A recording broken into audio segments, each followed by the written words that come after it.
hear the hooves of the Persian horses approaching as I ran towards the only place where I knew they wouldn't follow me.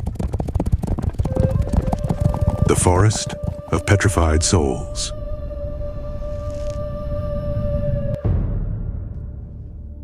I had killed their general in fair combat, but for them, there was no such thing as honor in defeat. They wanted my head and had been chasing me for 3 days through the mountains. The dark forest rose before me like a wall of shadows and perpetual mist.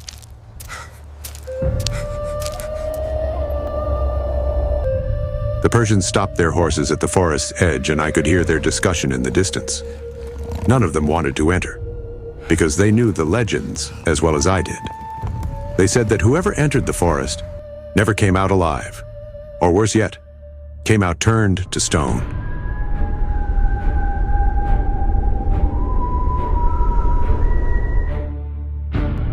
But between certain death at the hands of the Persians and possible death in the forest, I chose the second option and went deep into the thicket.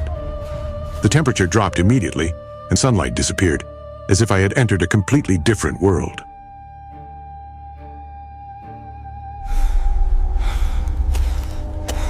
I walked for hours among trees that looked like claws trying to catch me. The statues became more frequent and more disturbing because their faces showed pure terror. They weren't sculptures, but real people turned to stone in their last moment of panic.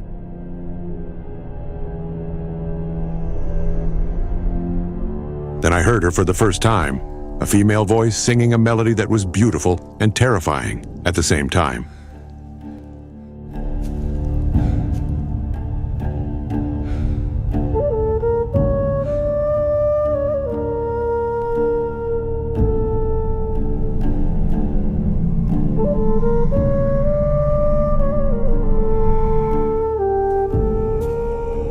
I reached a clearing where the singing was stronger, and I saw her sitting on an ancient rock covered in moss. "Don't come any closer, Greek warrior," she said without opening her eyes.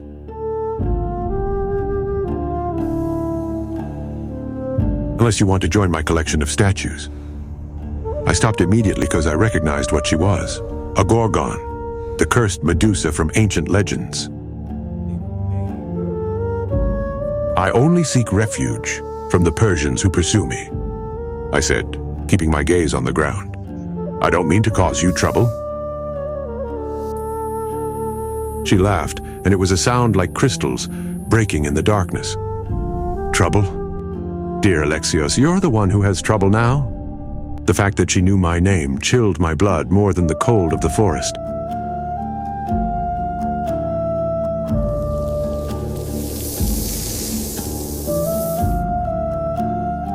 "How do you know my name?"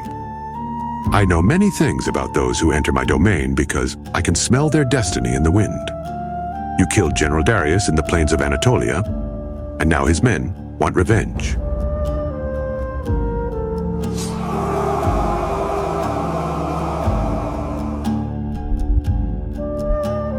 I risked looking at her, but keeping my eyes on her body, not on her face. The snakes on her head moved independently, each one watching me from different angles.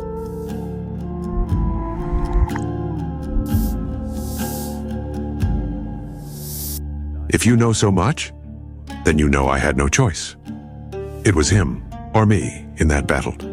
There are always choices, Alexios.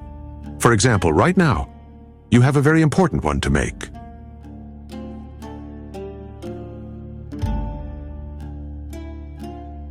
"You can try to leave the forest, and the Persians will be waiting to cut off your head," she continued as she rose from the rock, with movements fluid as water. "Or you can try to kill me, like the hero you think you are, and end up as stone decorating my garden."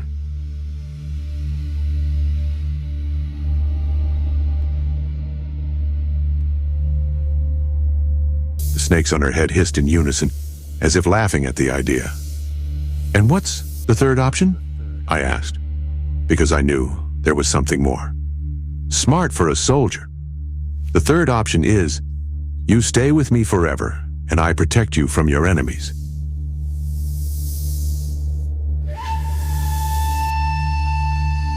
I couldn't help but laugh at the absurdity of the proposal. Stay here, eternally, with you, Why would I want to do that?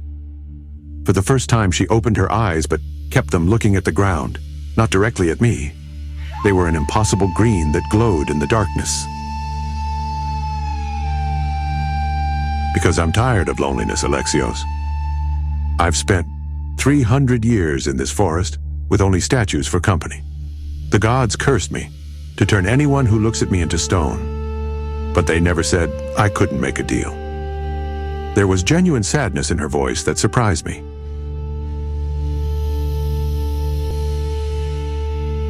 What kind of deal? If you accept to stay with me by your own will, I'll make you immune to my curse. You'll be able to look at me without turning to stone, and I'll finally have someone to talk to who can answer me. It was a trap. It had to be, but something in her voice told me the offer was real.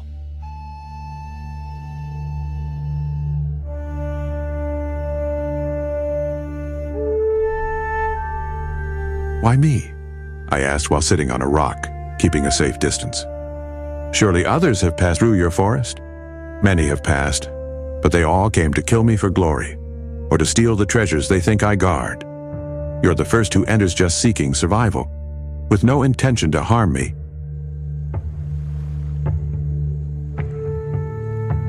She sat too, and I noticed she kept her hands crossed over her lap in an almost timid manner. My real name is Medea, not Medusa. That name was given to me by those who feared me. Before the curse, I was a priestess of Athena.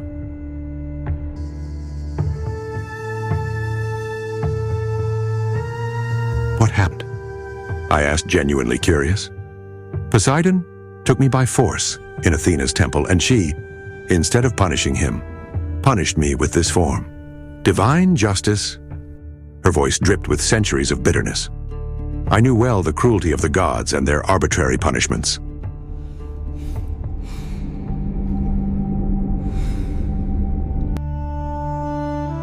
The Persians will leave eventually, I said, trying to reason. They can't wait forever. They'll leave in 3 days, but they'll return with more men and trackers.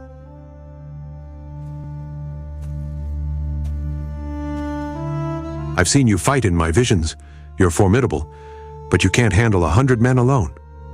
She was right, and I knew it.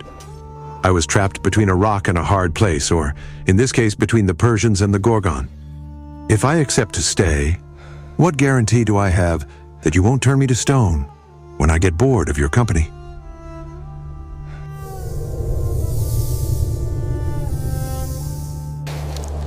The snakes on her head moved restlessly, and she smiled sadly. No guarantee, other than my word. But think about it this way. What would I gain by turning the only real company I'd have in centuries into stone?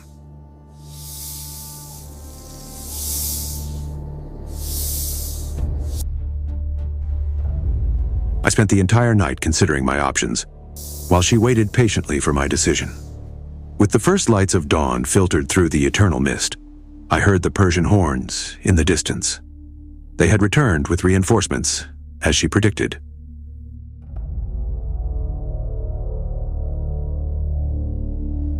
I accept your offer. I accept your deal, I finally said, and saw how her entire body relaxed with relief. Are you sure? Once done, there's no turning back. I'm sure. I prefer a prison with company than death in solitude.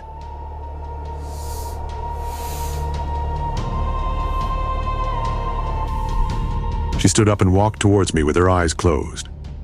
She took my hands, and I felt an ancient power flow between us. The snakes on her head touched me gently, each one leaving a small mark on my skin that glowed and then disappeared. Open your eyes, I said when the ritual ended.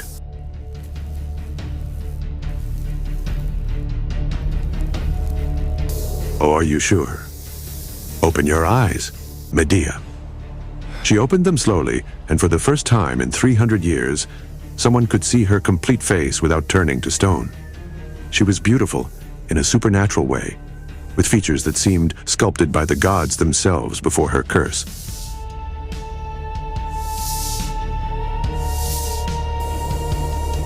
It worked, she whispered, with tears running down her blue cheeks. It really worked. The Persians entered the forest at that moment, 50 men armed to the teeth. Medea looked at me and smiled. Watch what I can do for you, now that you're mine.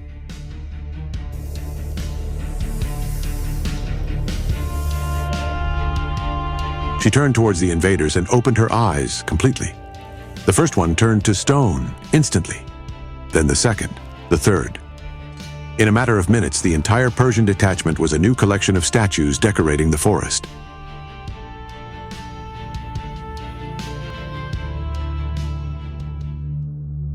Three weeks have passed since I accepted the deal, and my life has changed in ways I never imagined. Medea turned out to be a more complex companion than I expected. During the day, she teaches me the secrets of the forest, the magical properties of the plants that grow here, and the stories of each statue. At night, we talk for hours about philosophy, war, love, and loss. Do you regret it? She asked me last night, while we watched the stars from the old clearing where the forest canopy opened. I expected to regret it, but I don't. I admitted honestly. This prison is more freedom than the life I led. It's not a prison if you can leave whenever you want. She surprised me with those words because they contradicted our original agreement. You said there was no turning back. I lied because I was desperate. If you really want to leave, I won't stop you. But you'd have to live, knowing that you condemn me to eternal loneliness again. It was a different trap, one of guilt instead of magic, but effective. I won't leave, I said, taking her hand. Not anymore. The snakes on her head purred with satisfaction, and for the first time since her curse, Medea smiled genuinely. Maybe someday, she said, looking at the horizon. When the gods forget my punishment, or when I find a way to break it, we can leave this forest together.